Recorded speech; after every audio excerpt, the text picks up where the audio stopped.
개혁주의 생명신학이 무엇인가라고 하는 것은 개혁주의 생명신학이라고 하는 말 가운데 그 해답이 들어있다고 볼 수 있습니다. 개혁주의 생명신학이라고 하는 것, 개혁주의 신학입니다. 개혁주의 신학인데 개혁주의 신학에 생명을 불어넣자라고 하는 것이 바로 개혁주의 생명신학이라고 얘기할 수 있습니다. 그래서 개혁주의 생명신학이라고 하는 것, 개혁주의 신학 이외에 다른 신학을 주장하지 않습니다. 개혁주의 신학을 바로 하자는 것이 바로 개혁주의 생명신학이라고 얘기할 수 있습니다. 오데 솔라, 즉 오직 성경, 오직 그리스도, 오직 믿음, 오직 은혜, 오직 하나님께 영광이라고 하는 이 오데 솔라로 요약할 수 있는 이 개혁주의 신학만큼 좋은 신학은 없습니다. 하지만 아무리 좋은 신학이라고 하더라도 그것을 실천하지 않는다면 아무런 소용이 없는 것입니다. 그래서 개혁주의 생명신학 7대 실천 운동이 요청되는 것입니다. 신학은 학문이 아니라 예수 그리스도의 생명의 복음이 되어야 합니다. 신앙운동과 신학회복운동을 통해 우리는 성경이 우리의 신앙과 삶에서 얼마나 중요한지를 확인했습니다. 오늘의 한국 교회의 문제에 대한 여러 진단이 가능할 것입니다. 그런데 우리로서는 신학에 한국 교회에 문제가 있다라고 생각을 하는 것입니다. 결국 교회의 문제는 목회자의 문제요. 목회자의 문제는 신학교의 문제요. 신학교의 문제는 신학교 운영자의 문제요. 신학 교수들의 문제라고 얘기할 수 있는 것입니다. 신학을 학문으로 생각하는 그것이 바로 문제가 되는 것입니다. 학문에서 중시되는 것은 객관성입니다. 그리고 학문에서 배제해야 되는 것이 있다면 그것은 편견이나 선입견 같은 것들을 배제할 때 이 학문에서 중시하는 객관성이라고 하는 것이 확보가 되는 것입니다. 그래서 객관성이라고 하는 미명하에 성경이 하나님의 말씀이다라고 하는 것, 그건 편견이고 선입견에 불과하다라고 하는 그런 주장이 등장을 하게 되는 것입니다. 성경의 권위가 도전을 받고 있는 것입니다. 하나님의 말씀으로서의 성경의 권위가 무너지니까 우리의 삶의 절대적인 가치 기준 같은 것이 없어져 버리고 말았습니다. 가치관의 혼돈을 겪고 있는 것입니다. 회개 용서 운동과 영적 생명 운동을 통해서 우리는 우리의 삶의 근본적인 변화가 필요하다는 사실을 깨닫게 됩니다. 하나님 나라 운동을 통해서 우리는 우리의 삶의 모든 영역에서 주님의 주님 되심을 실현해야 한다는 것을 깨닫게 됩니다. 우리 기독교 신앙은 단지 예수 믿고 천국 가는 현실 도피적인 그런 종교가 아니라고 하는 것입니다. 마치 애굽을 나와서 가나안을 향해 가고 있는 광야 이스라엘 백성들과도 같은 것이 오늘 우리 그리스도인들의 삶의 현주소라고 얘기할 수 있습니다. 최종적인 목적지인 가나안을 바라보며 오늘의 삶 속에 구름 기둥, 불 기둥으로 인도하시는 하나님의 인도하심을 잘 받아야 하는 것입니다. 물론 가는 천국도 중요합니다만은 그러나 이 땅 가운데 임하는 하나님의 나라에 대한 관심도 절대적으로 요청된다라고 얘기할 수 있을 것입니다. 오늘 우리가 생각하게 될 이 나눔 운동도 하나님 나라 운동과 마찬가지입니다. 우리의 신앙이라고 하는 것 이렇듯 공공성을 띠고 있다라고 하는 것입니다. 신앙의 사유화라고 하는 것이 있습니다. 이 사유화라고 하는 말 함로로 두 가지인데 첫 번째는 머리로만의 신앙을 의미할 것입니다. 지금 여기서 말하는 신앙의 사유화, 문제를 삼고 있는 사유화라고 하는 것은 두 번째 사유화인데 영어로는 퍼블릭에 반대가 되는 프라이빗에 해당되는 것입니다. 신앙이라고 하는 것을 개인적인 차원의 것으로만 생각하는 것입니다. 우리가 기독교 신앙을 생각하게 될 때 특별히 교회의 역할에 대해서 생각하게 됩니다. 물론 우리 개신교 신앙은 개교회주의라고 하는 폐단에 빠지기가 참 쉬운 그런 측면이 있는 것이 사실입니다. 하지만 우리 기독교 신앙에 있어서 교회가 가지는 중요성에 대해서는 아무리 강조해도 지나치지 않을 것입니다. 그래서 칼빈은 교회를 어머니로 부르지 않는 사람은 하나님을 아버지로 부를 수 없다라고까지 말하고 있는 것입니다. 신앙이라고 하는 것을 나 혼자 잘 먹고 잘 사는 것으로만 생각하면 안 되는 것입니다. 그런 면에서 하나님 나라 운동과 나눔 운동은 신앙의 사유화라고 하는 잘못된 관행에 대한 도전이요 비판이라고 얘기할 수 있습니다. 우리 기독교 신앙은 필연적으로 공적인 그런 성격을 띌 수밖에 없는 것입니다. 우리 그리스도인들은 이 땅 가운데 나그네요 순례자들입니다. 여행객들이라고 할 수 있습니다. 오늘 우리가 다른 나라를 여행하고 있다고 생각해 보십시다. 우리 한 명에게는 우리나라 대한민국의 명예가 달려 있는 것입니다. 지금은 해외여행 자유화가 이루어졌지만 3, 40년 전만 해도 해외여행하는 사람들을 대상으로 소양교육이라고 하는 것이 이루어졌습니다. 이 소양교육 가운데 무엇을 교육했을까? 딱 한 가지를 교육했을 것 같습니다. 이 해외여행하는 사람들을 모아놓고 여러분 한 명에게 바로 우리나라의 명예가 달려있으니 해외여행하는 동안에 행동거지를 조심하라고 하는 그것 하나를 바로 소양교육 시간에 교육을 하였을 것입니다. 여러분 신구약 성경 윤리의 요약이 뭐라고 생각하십니까? 우리 한 명에게 우리 그리스도인 한 명에게 바로 하나님 나라의 명예가 달려있으니 행동거지를 바르게 하라. 이것이 바로 신구약 성경 윤리의 요약이라고 말씀드릴 수 있을 것입니다. 이렇듯 우리 기독교 신앙이라고 하는 것은 공적인 그런 성격을 띌 수밖에 없는 것입니다. 기독교 신앙의 공적인 성격이라고 하는 것은 우리의 선택의 문제가 아닙니다. 우리가 좋든 싫든 우리의 신앙은 산 위에 있는 동네처럼 숨겨지지 않는 것입니다. 산 위에 있는 동네라고 하는 표현은 마태복음 5장 14절에 나오는 표현인데 사실 이 산 위에 있는 동네라고 하는 표현은 1630년 존 윈슬롭이라고 하는 평신도 청교도 지도자가 아벨라호라고 하는 배를 타고 천여 명의 이주민들을 데리고 가는 선상 설교 가운데 이 말씀을 인용합니다. 신앙의 자유를 찾아 신대륙에 가서 공동체를 건설하는데 그 공동체가 어떤 공동체인가? 바로 산 위에 있는 동네. 바로 마태복음 5장 14절에서 얘기하고 있는 City upon a hill이 될 것을 얘기하고 있는 것입니다. 너희는 세상의 빛이라 산 위에 있는 동네가 숨겨지지 못할 것이다 라고 마태복음 5장 14절은 말씀하고 있는 것입니다. 개혁주의 생명신학에서 말하는 나눔운동의 정의를 살펴보도록 합니다.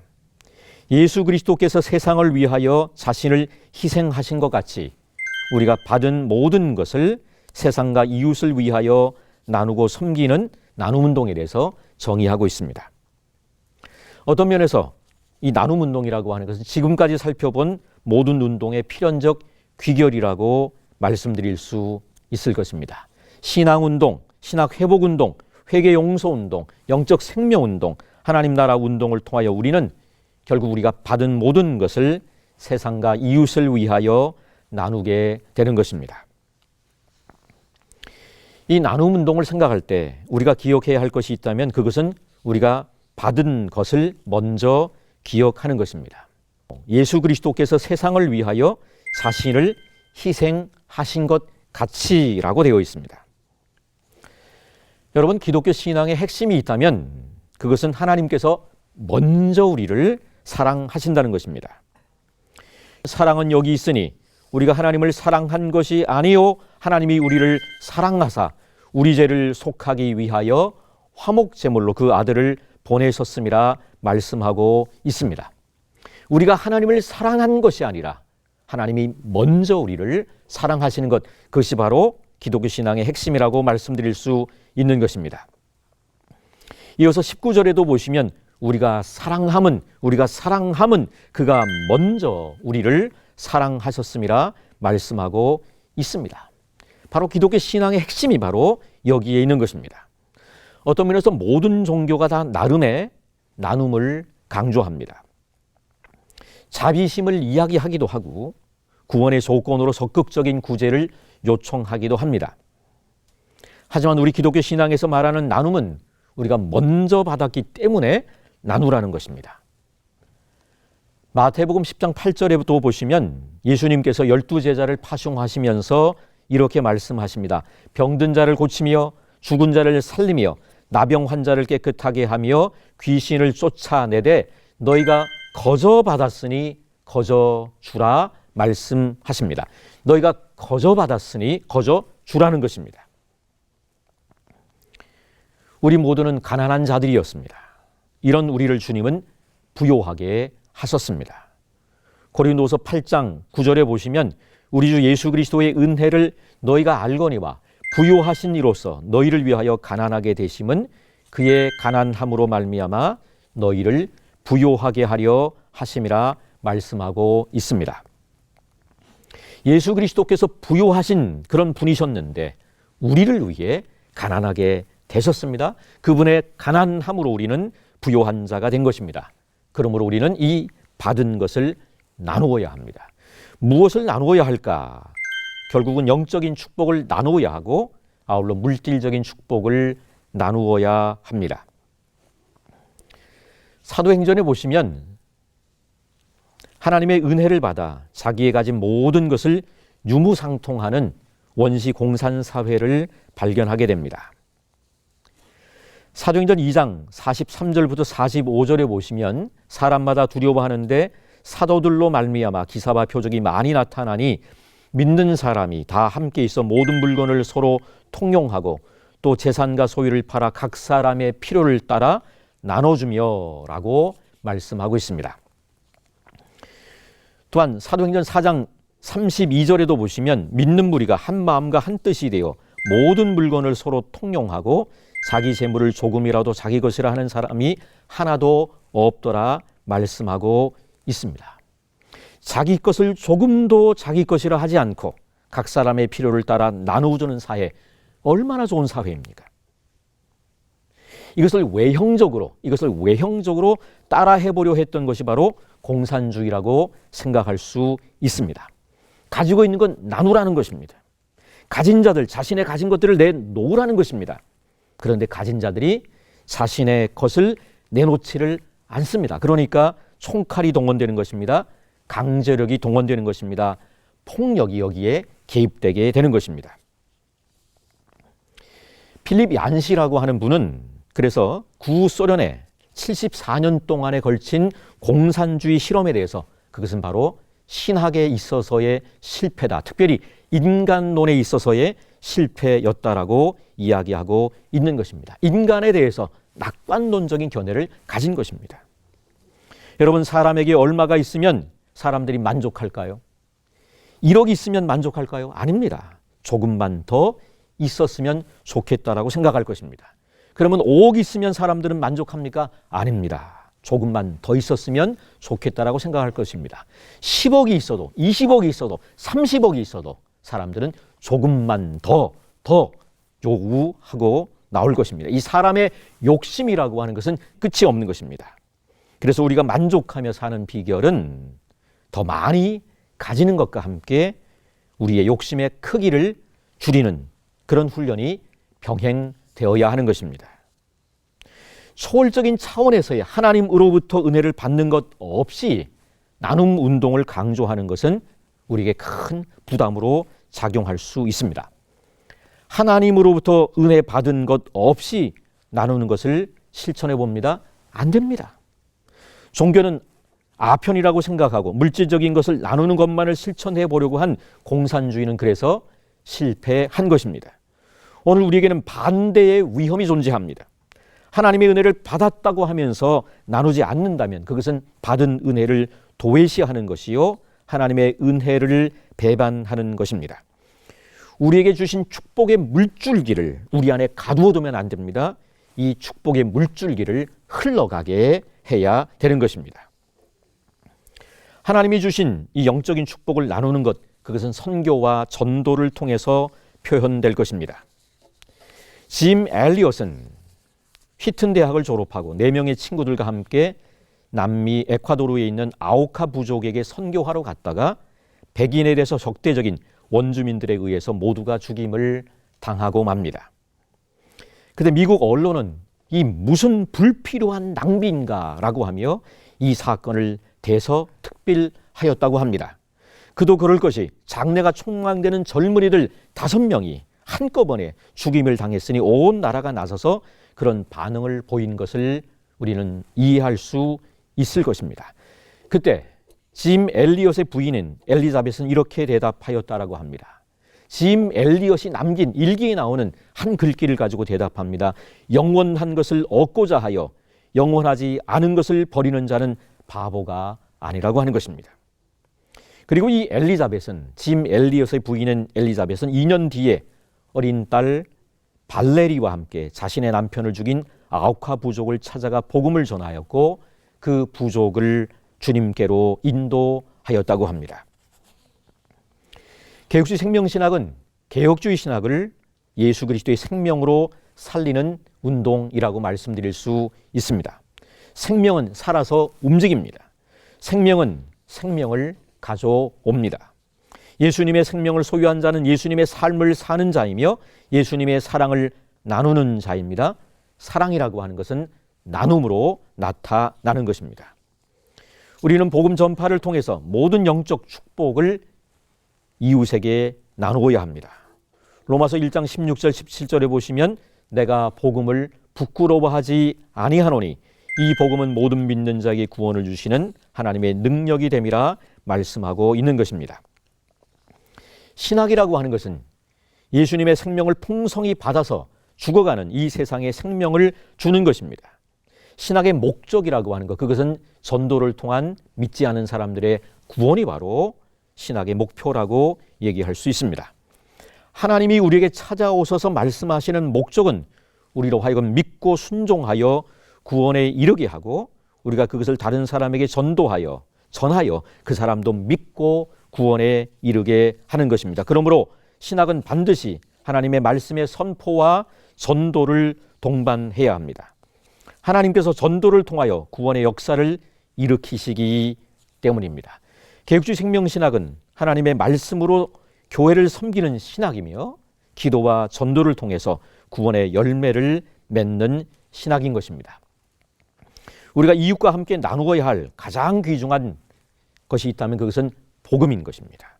복음은 하나님께서 우리에게 주신 가장 귀한 선물이기 때문에 모든 것을 이웃을 위하여 나누어 주었는데 복음을 전해주지 않아서 그들이 지옥에 간다면 그것은 진정한 나눔이라고 할 수 없을 것입니다. 그러므로 우리는 항상 복음을 전하는 일에 힘써야 합니다. 디모데후서 4장 2절에 보시면 너는 말씀을 전파라 때를 얻든지 못 얻든지 항상 힘쓰라 말씀하고 있는 것입니다. 이 영적인 축복을 나누는 것, 그것은 선교와 전도로 표현되는 것입니다.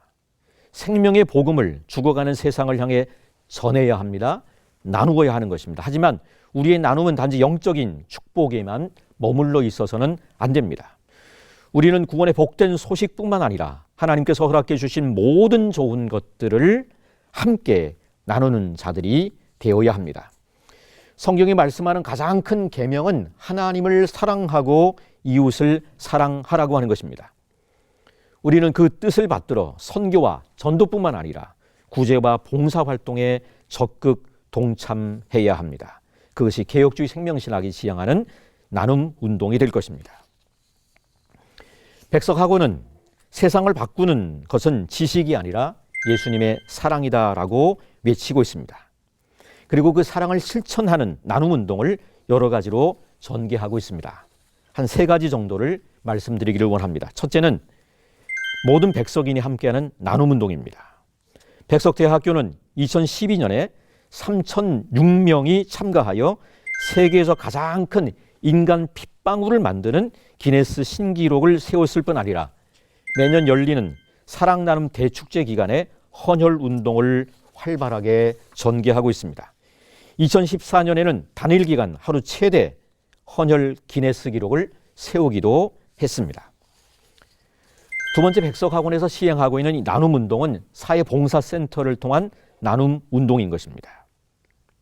백석대학교 사회봉사센터는 사회봉사 활동을 통하여 나눔과 섬김에 기독교 정신을 구현하고 올바른 인성을 함양하고자 애쓰고 있습니다. 자원봉사자들을 모집하고 그들에게 자원봉사 교육을 시키고 자원봉사 기관들을 소개하고 안내해주는 그런 역할들을 감당하고 있는 것입니다. 이와 함께 학기마다 100여 개의 사회봉사 프로그램을 개발 공모 지원하고 사회봉사 실적을 관리하며 사회봉사 관련 행정 서비스를 제공하고 있습니다. 사회봉사가 학점에 반영되고 있을 뿐 아니라 교수 업적 평가에도 반영되므로 백석대학교 학생뿐 아니라 교수까지도 나눔운동에 적극 참여하도록 하고 있는 것입니다. 세 번째는 제3세계 크리스천 인재 양성 프로그램입니다. 과거 선진국 교회들은 한국의 젊은이들을 자국대학에 입학시켜 기독교 지성인으로 교육시켜 주었습니다. 그들은 조국에 돌아와 한국의 발전에, 우리나라 대한민국의 발전에 지대한 공헌을 하였습니다. 이에 보답하는 길은 제3세계 학생들을 백석대학교로 데려와서 기독교 지성인으로 교육시키는 것이라고 생각합니다. 그래서 백석대학교에서는 뜻을 같이 하는 여러 교회들과 기업들 및 개인의 후원을 받아서 아프리카와 남미 등지에서의 제3세계 크리스찬 인재들을 데리고 와서 그들을 기독 지성인으로 교육시키는 프로그램을 진행시키고 있습니다. 우리는 그들을 후원교회의 현지인 선교자로 양성하기 위해서 노력하고 있는 것입니다. 백석학원은 이러한 나눔운동을 통해서 학생들을 세상에서 소금과 빛의 역할을 다할 수 있도록 사랑과 섬김의 아름다운 인격으로 만들어가고 있는 것입니다. 지금 한국 교회는 커다란 위기를 만나고 있습니다. 교회가 자기밖에는 모른다는 비판을 받고 있는 것입니다. 이거를 좀 다르게 표현한다면 나눔이 없다. 특별히 개신교회들이 나눔이 없다라고 하는 그런 비판을 듣고 있는 것입니다. 하지만 어떤 면에서는 한국 교회는 많은 나눔을 실천하고 있습니다. 문제는 온갖 좋은 일을 다 해놓고 비판은 받고 있는 그것이 바로 오늘 한국 교회의 모습인 것입니다. 이런 차제에 우리는 갈라디아서 6장 9절의 말씀으로 위로를 받기를 원합니다. 우리가 선을 행하되 낙심하지 말지니 포기하지 아니하면 때가 이름에 거두리라. 이 말씀을 기억하고 우리는 위로를 받게 됩니다. 우리의 나눔의 자세를 돌아보고 끝까지 포기하지 않아야 합니다. 우리가 선을 행하되 낙심하지 말지니 포기하지 아니하면 때가 이름에 거두리라. 거저 받은 것을 더 많이 나누어야 합니다. 선교와 전도뿐 아니라 구제와 장학에도 더 많은 관심을 기울여야 될 것입니다.